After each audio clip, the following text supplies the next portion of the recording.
আমপান, আইলা বা সিডরের মতো ঘূর্ণিঝড়েও নিরাপদ থাকবে ভাসানচর। ম্যানগ্রোভ রক্ষা করবে দ্বীপের বেশিরভাগটা। আর যেদিক দুর্বল সেদিকে তৈরি হচ্ছে ১৯ ফুট উচ্চতার বাঁধ। এরপরেও যদি জলোচ্ছ্বাসের পানি ভেতরে ঢোকে, ১৪ ফুট উচ্চতার ১২০টি শেল্টার সেন্টারে আশ্রয় নেবে মানুষ। ভাসানচর ঘুরে তাজুল ইসলাম বাবুর ক্যামেরায় আশিকুর রহমান উপর রিপোর্টের চতুর্থ পর্ব আজ। ১৭০০ একরের কিছুটা বেশি জুড়ে তৈরি হয়েছে আশ্রয়ন প্রকল্প। ভাসানচরের বাকি বিশাল অঞ্চল জুড়ে আছে ম্যানগ্রোভ বনাঞ্চল, যা এই এলাকাকে ঝড় জলোচ্ছ্বাস থেকে রক্ষা করবে, যেমনটা সুন্দরবন বাংলাদেশকে রক্ষা করে আসছে। এর পাশাপাশি যে দিকটায় খোলা সমুদ্র অর্থাৎ ঝড় জলোচ্ছ্বাস আসতে পারে যেদিক জুড়ে, সেখানে ৩ স্তরের নিরাপত্তা ব্যবস্থা নেওয়া হয়েছে জলোচ্ছ্বাস ঠেকে দিতে। ঠিক তারপর পরই ৫০০ মিটার ভেতরে ১২ কিলোমিটার জুড়ে তৈরি করা হয়েছে বেড়িবাঁধ, যার উচ্চতা এখন ৯ ফুট, সেটা বাড়িয়ে ১৯ ফুট করা হচ্ছে। এই প্রকল্পের কাজও ১ বছরের মধ্যে শেষ হবে।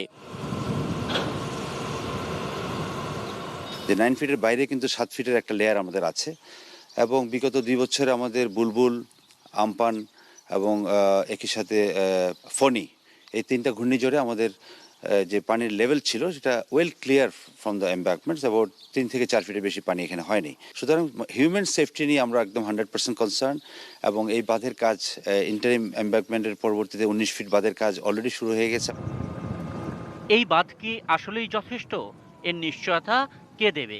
এই বাঁধটা নির্মাণ করা হয়েছে আসলে আমরা ১৭৬ বছর এর সাইক্লোনিক স্টর্ম এই এলাকার বে অফ বেঙ্গলের স্টাডি করে HR ওয়ালিংফুড, আপনার ব্রিটিশ কনসালটেন্ট কোম্পানি এটা নির্ধারণ করেছে। 3 স্টেজে এটার দেওয়া হয়েছে সিকিউরিটি, এটার স্টেবিলিটি করার জন্য।